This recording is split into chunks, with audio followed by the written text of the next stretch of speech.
What is up, TF reviewers? I am Moose for the win, back at you with another Transformers review. I am super excited about this one.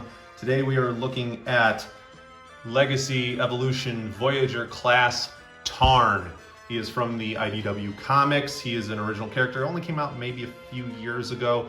I've been a huge fan of him ever since I first saw him in print. I've been collecting the comics for years now, and I was so happy when I heard that they were going to finally make a figure of this guy. I never thought they'd actually go through with it because the characters in the comics are just a little too violent for today's crowds, if you ask me. He's the leader of the Decepticon Justice Division, the DJD.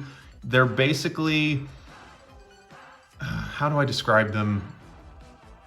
They're fear mongers. They go around and they punish Decepticons who, let's just say, are not up to par, or God forbid, deserters, and they make a gruesome example of them as a fearful deterrent for other insubordinate Decepticons. Like, it gets disgusting in the comics, but since they're robots, you know, it's not horrible, but I'm talking like Freddy Krueger kind of nasty.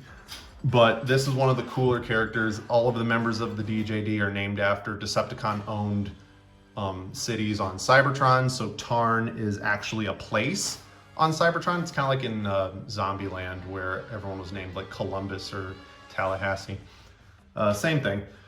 You have this nice Cybertronian tank mode. He looks very IDW stylized. The tank turret moves.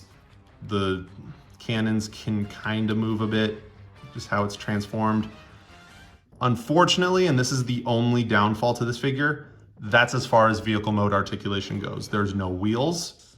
It looks like there's wheels on the bottom. They are molded in. They don't move. He is just a solid piece of plastic. He has little to no playability in vehicle mode, other than you can peg blast effects into all four of his cannons and you can move the turret side to side. That's about it. Other than that, I have almost no negative notes about this figure. He is gorgeous. I love him. I love the character. The posability is top tier. I'm just so happy he exists. Vehicle mode, decent size for a Voyager. Here he is next to the Lambo mold. We got the Earth mode side swipe here. So he's kind of on the smaller side of tanks, but he transforms into a rather tall robot mode. So it kind of makes up for it. He's very compact in vehicle mode, and he unfolds very nicely. So for transformation, we're just going to go ahead and take the whole back cannon off for now. We're going to take the legs, move them out of the way, get the feet there, unpeg the arms. We're going to take the whole front chest, move that up, get this whole tank assembly up. Going to flip the head up and around.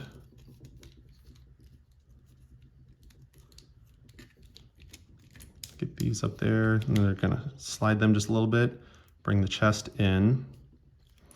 We're going to take this back assembly, flip it upside down, peg it in, and move these turrets up, like right there. Move the legs, pose them.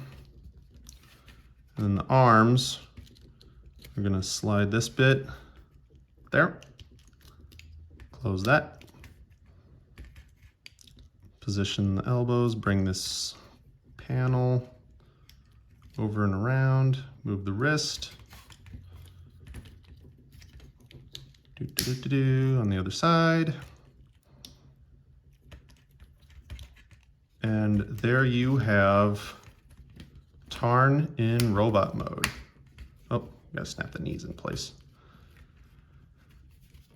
And holy crap, is this thing one of the better robot modes I've gotten in a long time.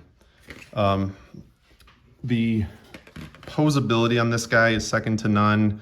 You can bend his feet up, you can bring the hips out, all this wrist and elbow and hip swivel you've come to know and love.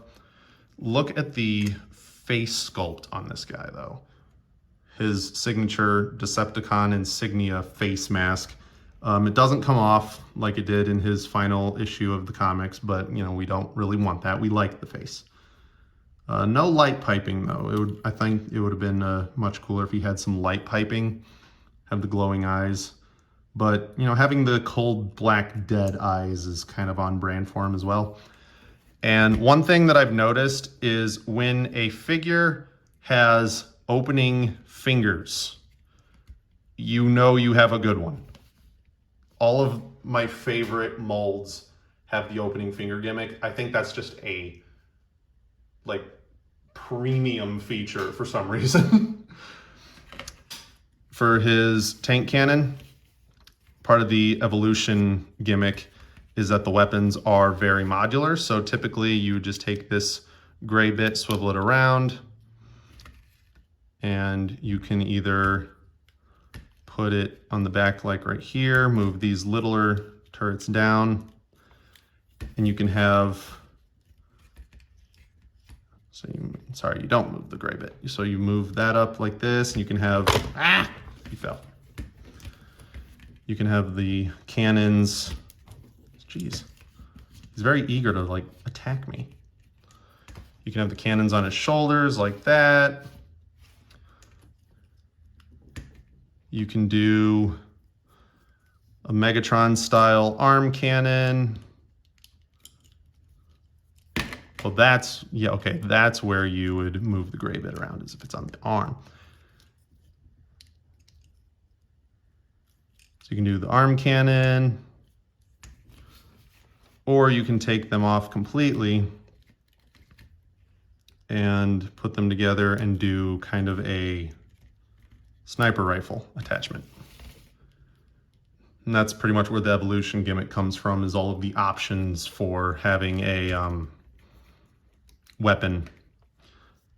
I tend to stick with the classic arm cannon myself, but that's just me. You can do whatever you want.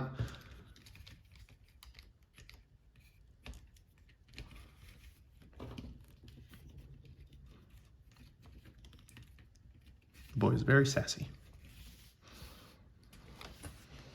Yeah, he's got your perfect Decepticon look about him.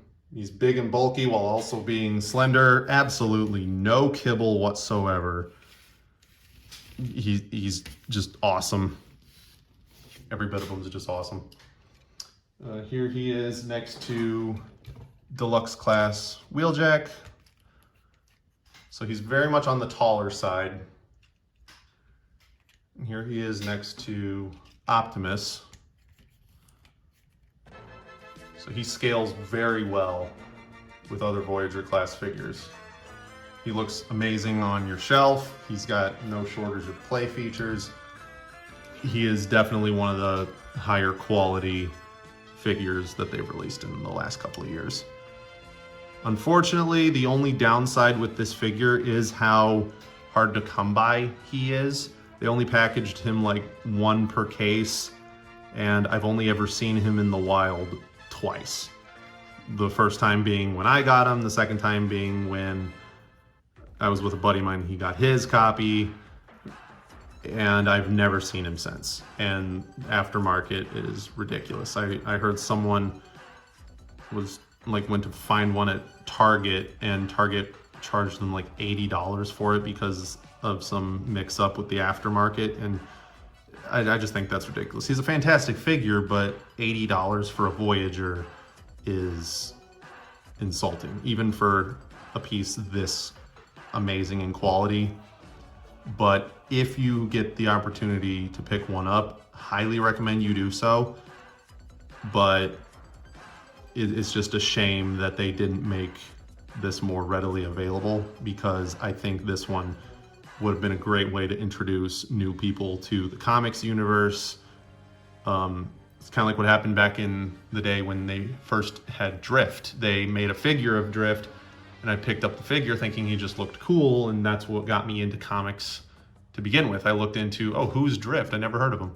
And I thought this would have been a great opportunity for them to do the same thing, but due to limited availability, they kind of missed their opportunity. But that is a very minor thing, if you ask me, because like it doesn't really have to do with the figure itself. It just has to do with the way the world is with collecting. But I digress. Sorry about the rant. But yeah, this is one of my favorite figures in recent years, and I can't get enough. And here is Voyager class Tarn.